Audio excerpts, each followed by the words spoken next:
How Irving Berlin's blue skies turned to blue days. Irving Berlin's life was the stuff that Tin Pan Alley dreams were made on. Irving Berlin has no place in American music, he is American music, legendary composer Jerome Kern once wrote. Yet for his final 25 years, Berlin led a rather reclusive existence, holed up in his townhouse at one of Manhattan's tonier Upper East Side addresses. The hyper-prolific songsmith died 32 years ago this week in 1989 at age 101. But his American story began when Moses Berlin, a poor cantor without a congregation, his wife Leah and their 6 children escaped the Russian Empire in 1893. The family, including 4 or 5-year-old son Israel, traveled first by foot and rail for Hamburg, Germany. There, the family endured medical inspections, cheap housing and bad meals until they finally procured steerage-class tickets on a steamship to the United States. After passing through Ellis Island, opened just a year earlier, the Berlins made their way to the Lower East Side of New York City. An epidemic of typhus fever and another of cholera had spread through the blighted neighborhood in 1982, and health officials had assumed without much evidence that they had been imported by immigrant Jews. Both epidemics were but one sign of the many challenges residents would face in starting their lives in a new country. The Berlin family lived in a crowded one-bedroom tenement apartment on Cherry Street.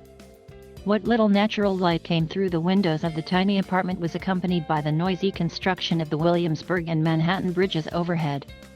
During the day, when the children were out at school, Leah Berlin earned a bit of extra money by renting out cots in her living room to night workers who were just coming off their shifts. Izzy, as he was now called, loved making music. While still a boy, he found jobs as a singing waiter in a seedy tavern called the Pelham Cafe in Chinatown. In 1907, Izzy co-wrote his first song, with Nick Nicholson. It was a syncopated ditty called Marie from sunny Italy. The lyricist credit incorrectly listed him as I. Berlin, and thereafter was known as Irving Berlin.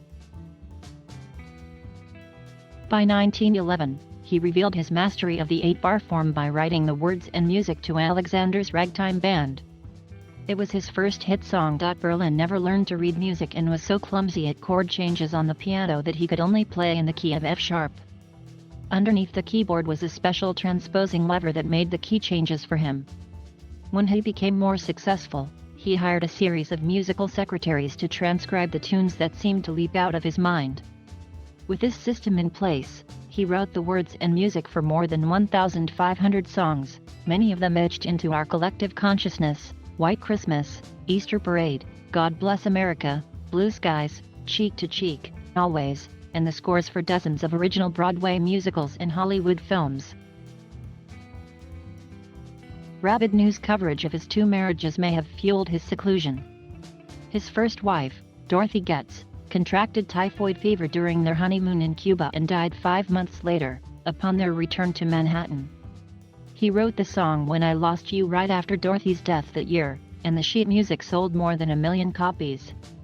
When reporters demanded to know if it was autobiographical, Irving refused to answer. Berlin was said to have never gotten over the loss. Irving Berlin sings at the dedication of the Los Angeles City Hall in 1928. Photo by Getty Images. His 1926 courtship and marriage to Ellen McKay, a wealthy flapper and socialite whose Catholic father disapproved of their union, was the stuff of front-page columns and constant paparazzi, before that was even a word. Berlin, always a quiet and reserved man, hated all this attention and did his best to discourage it, despite being a show business icon. Like many successful creators of popular culture, Berlin's career eventually waned as tastes changed. His arc turned south shortly after his 1946 Broadway hit Annie Get Your Gun. After Miss Liberty flopped in 1950, he went into a deep depression. As his daughter Mary Ellen Barrett recalled, he was gloomy a lot of the time. His active career hit rock bottom in 1962 with the closing of his short-lived musical Mr. President. From then on, he insisted on remaining out of the public eye, except for a few video appearances. In her memoir, Mary Ellen Barrett described her father as becoming a recluse little by little during the late 1970s, after many of his friends and associates began dying.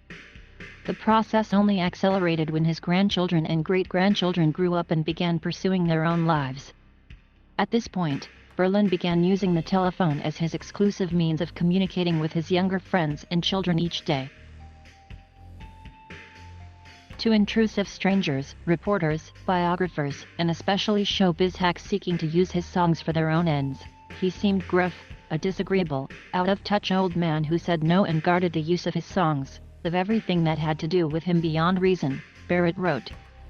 After President John F. Kennedy's murder, the Vietnam War and rise of the social protest movement, Berlin admitted his public irrelevance. Indeed, he revealed a deep understanding of how time had passed him by. It was as if I owned a store and people no longer wanted to buy what I had to sell. Music changed too. The Beatles and other groups reached audiences I couldn't. It was time to close up shop, Berlin said near the end of his life.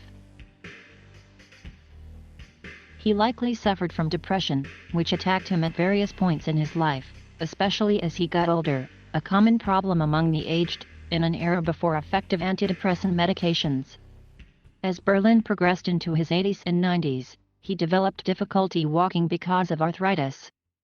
According to biographer Lawrence Bergreen, Berlin was taking ever-increasing doses of Nembutal, a barbiturate then commonly overprescribed by doctors, to treat his chronic insomnia. By his final days, he was likely an addict to this medication and several other prescription drugs. He was also concerned about his physical appearance, wrinkles, and the distortions of age, which were especially obvious under the gaze of a television camera. Once the songwriter of the nation, literally, the pulse of the U.S. now Berlin was an old man, staring out the window, as life passed him by. He died in his sleep on September 22, at age 101, probably of a heart attack, if not a broken heart. The morning after his death, the front page of the New York Times declared that Berlin had set the tone and the tempo for the tunes America played and sang and danced to for much of the 20th century.